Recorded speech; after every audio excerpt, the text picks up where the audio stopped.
Welcome back to The Explainer. Today, we are tackling an incredibly common and honestly, deeply frustrating issue: swollen lower legs and feet. Now, conventional wisdom usually completely misses the mark here, so we're going to bypass the usual advice, zoom right into the cellular science, and uncover the surprising actual root cause of the swelling, and more importantly, exactly how to fix it. Go ahead and reach down and press your ankle right now. Does it leave a little dent? If it does, you've experienced what the medical community calls pitting edema.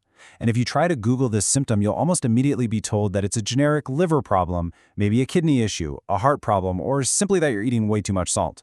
But you know what? It turns out that's not always the case. Actually, scratch that. There's something else going on that's far more common.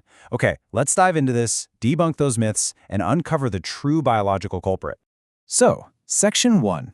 Inside the cellular pump.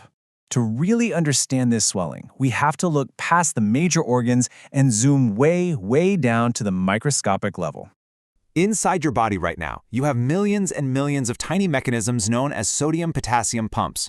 They are constantly pushing fluid in and out of your cells to keep your hydration perfectly balanced. And to understand just how hard these microscopic machines work, consider their energy demand. These pumps use up to 30 to 40% of all the energy given to a single cell. That is a staggering amount of your body's resources dedicated solely to managing fluid and electrolytes. It's absolutely crucial.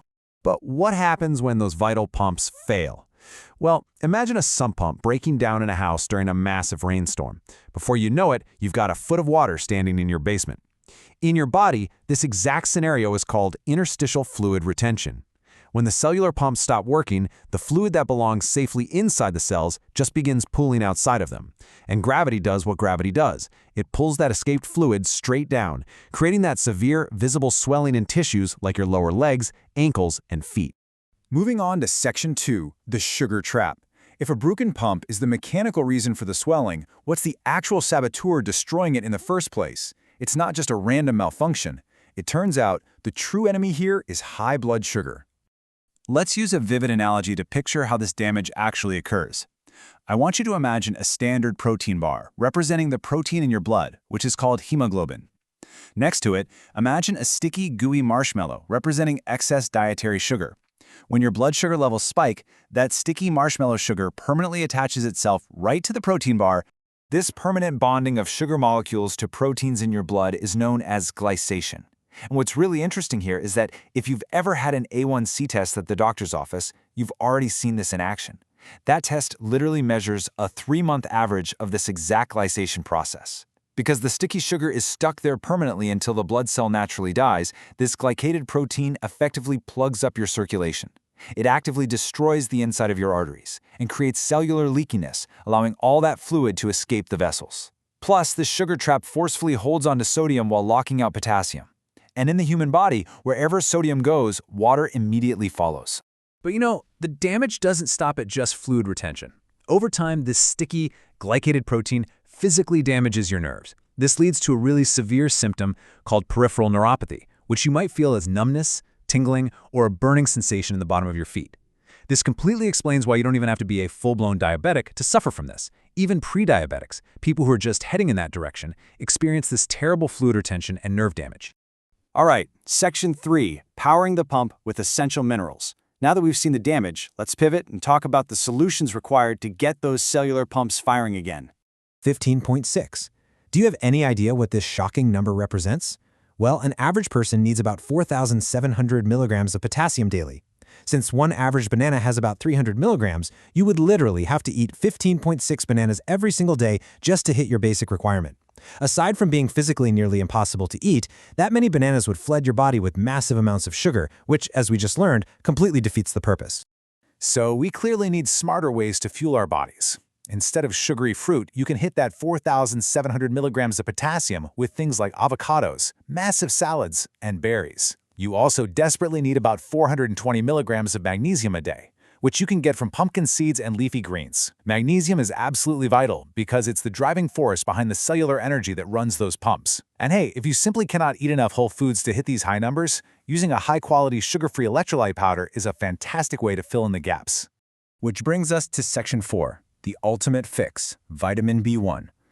Restoring your minerals is super important, but fixing the pump isn't enough unless we solve the mystery of why that pump broke down in the first place. Let's trace how this builds.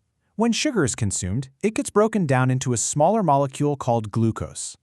But to cross the finish line and become usable cellular energy, it has to pass through a specific machine in the body. Making that vital transition absolutely requires an enzyme exclusively fueled by vitamin B1.